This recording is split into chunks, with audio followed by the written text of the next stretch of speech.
কি খাজনা আদায় করতে পেরেছো?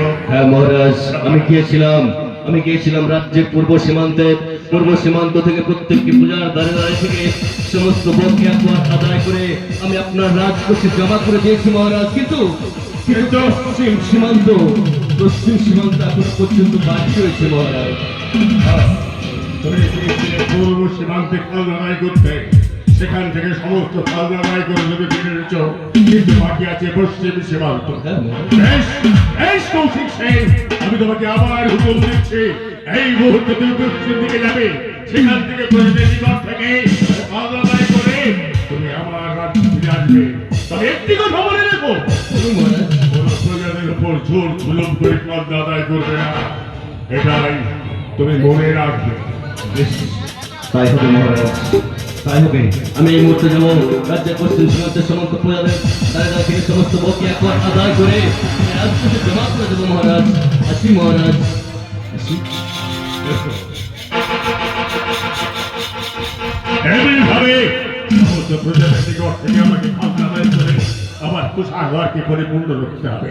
আমার একমাত্র পুত্র সুজন কুমার, সে দেখতে দেখতে বড় হয়ে গেছে, তাই মনস্থির করেছি আমি অতি সত্বর তার বিবাহ দিয়ে এই জয়গড়ের সিংহাসনে বসে তাকে আমি রাজা বলে ঘোষণা করতে চাই, রাজা বলে ঘোষণা করতে চাই।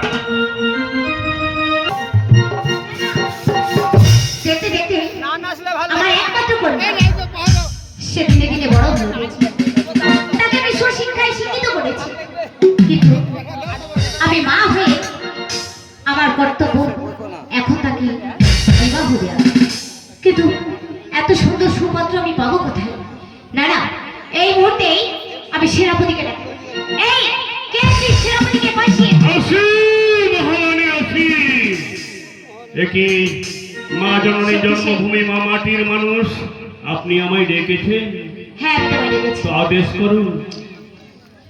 সেনাপতি, আমার কন্যা দিনে দিনে সে বড় হয়েছে, সে বিয়ের উপযুক্ত হয়েছে, আমি চাই সুপাত্র দেখে আমার সেই কন্যাকে বিবাহ দিতে। এতে অতিথুম যুক্তি, আনন্দের বিষয়, আনন্দের কথা। এই রাজ্যময় একমাত্র আলোকিত হয়ে যাবে, আলোকস্নায় ভর্তি হয়ে যাবে। তাই আমার কর্তব্য আপনার বোঝাবত্য কর্মচারী সেনাপতি শক্তি সেন আপনার আদেশ পেলে বিভিন্ন রাজ্যে এগিয়ে যাব, বলে বলে কৌশলে একটা সুপাত্রের সন্ধান দিয়ে আপনার এই পবিত্র মহলে উপস্থিত হব। এই মুহূর্তে তুমি পাত্র সন্ধানে বেরিয়ে যাও।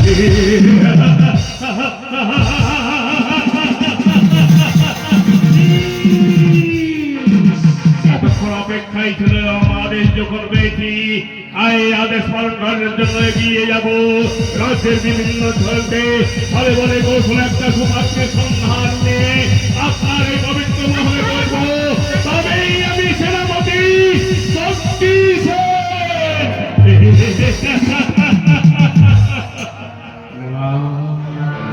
যারণ্যে আমি দেহটাকে পরিতুষ্ট করেছি, যারণ্যে আমি পালিত হয়েছি, বিলম্ব না করে অবিলম্বে এগিয়ে যাবই তো রাজ্যে হাত পানি দিয়ে। এসো এসো সেনাপতি শক্তি সেন, শক্তির পরিচয় দিয়ে